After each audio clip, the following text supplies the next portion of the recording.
그럼 이 탄핵 소추안이 접수될 헌법재판소를 연결해 보겠습니다. 최희원 기자, 탄핵안이 접수가 됐습니까? 네, 정청래 법제사법위원장은 탄핵안이 가결되고 40분쯤 뒤 헌법재판소를 향해 출발했는데요.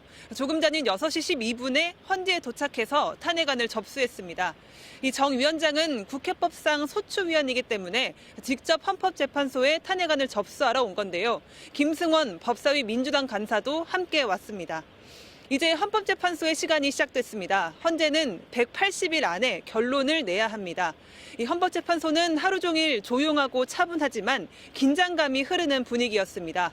오늘 헌재 주변에서 탄핵과 관련한 집회나 시위는 열리지 않았습니다. 하지만 헌재 연구관들과 사무처 직원들이 오후부터 자발적으로 출근해서 탄핵안 가결을 대비하고 있었습니다. 헌재는 탄핵안이 가결되면 탄핵안 접수 상황과 진행 절차를 설명하기 위해서 오후 3시부터 기자실 문도 열었는데요. 조금 전에 간략한 브리핑을 열어서 신속하고 공정한 심리를 하겠다 이렇게 밝혔습니다. 네, 헌법재판소 재판관 정원이 9명인데 지금은 3자리가 비어 있잖아요. 비어 있는 재판관 3자리가 언제 채워질지가 탄핵 심판의 변수가 되겠네요. 네, 말씀하신 것처럼 3자리가 비어 있는데요. 국회가 퇴임한 재판관들의 후임자 추천을 미뤄온 탓입니다. 이 탄핵소추안은 헌법재판관 6명 이상 찬성을 해야 인용이 됩니다. 현재 6인 체제에서는 단 1명이라도 반대하면 기각되는 겁니다. 여야는 최근 후임자를 추천했습니다. 더불어민주당은 전계선 서울서부지방법원장과 마은혁 서울서부지법 부장판사, 국민의힘은 조한창 변호사를 추천했는데요. 이들이 임명되면 구인 정원 체제가 됩니다. 문재인 전 대통령이 지명한 문형배, 이미선 재판관은 진보 성향, 윤석열 대통령이 지명한 정영식 재판관과 전 현직 재법원장이 지명한 김형두, 정정미, 김복형 재판관은 중도 보수 성향으로 분류됩니다.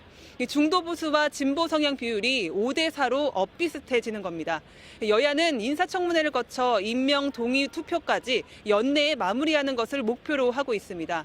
다만 대통령 탄핵안이 가결된 후 권한대행이 재판관 임명에 미적되거나 미룰 경우 시간은 더 걸릴 수도 있습니다. 재판관들은 오늘 탄핵과 관련해 별도 회의는 가지지 않은 것으로 파악됐습니다. 국회에서 탄핵소추안을 헌재에 전달했는데 누가 주심 재판관을 맡게 될지도 관심이 쏠립니다. 오늘 정해질까요? 네, 탄핵 사건이 접수되면은 일단 헌법재판관 6인이 전원 참석하는 평의를 열게 됩니다. 헌재는 이번 탄핵소추 사건을 맡을 헌재 연구관 전담팀도 꾸릴 것으로 알려졌는데요. 박근혜 전 대통령 탄핵 당시에는 20여 명 규모로 구성이 됐습니다. 탄핵 사건은 사전 심사 없이 재판관 모두 참여하는 전원재판부에 회부가 되고요. 이후에 전담회당을 통해서 주심을 정하게 됩니다.